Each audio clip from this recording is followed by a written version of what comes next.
నేను ఒక స్త్రీనేనండి. నాకు జరిగింది నేను ఎప్పుడు మర్చిపోను.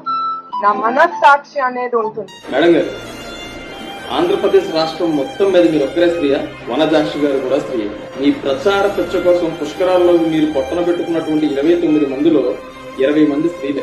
కందుకూరు ఘటనలో ఈ పబ్లిసిటీ పిచ్చతో ప్రాణాలు పోగొట్టుకున్నటువంటి 9 మందిలో స్త్రీలు ఎంతమంది ఉన్నారో తెలుసా మీకు? అలాగే మన గుంటూరులో చీరలు జాకెట్లు ఆశ చూపి ఆడవాళ్ళ మీటింగ్ రప్పించి కేవలం మీ రాజకీయ స్వలాభం స్వార్థం కోసం జరిగినటువంటి తొక్కిసలాటలో చనిపోయిన 3 స్త్రీలే. వీళ్ళందరి మీద మీ టీడీపీ నాయకులు కార్యకర్తలు నోటుకొచ్చినట్లు మాట్లాడుతూ తోలనాడుతూ నిందలు వేసినప్పుడు మీరు ఎక్కడున్నారు మేడం?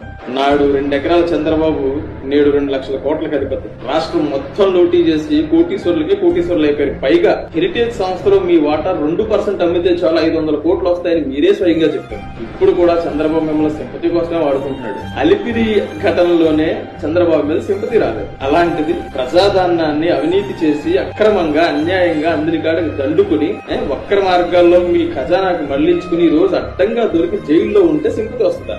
ఇప్పటికైనా ఈ డ్రామాలు నాటకాలన్నీ పక్కన పెట్టి కాస్త సీరియస్ గా బెయిల్ కోసం ప్రయత్నం చేయండి. కనీసం ఒక 4-5 నెలల తర్వాత అయినా బయటకు వచ్చేటువంటి అవకాశం ఉంటది.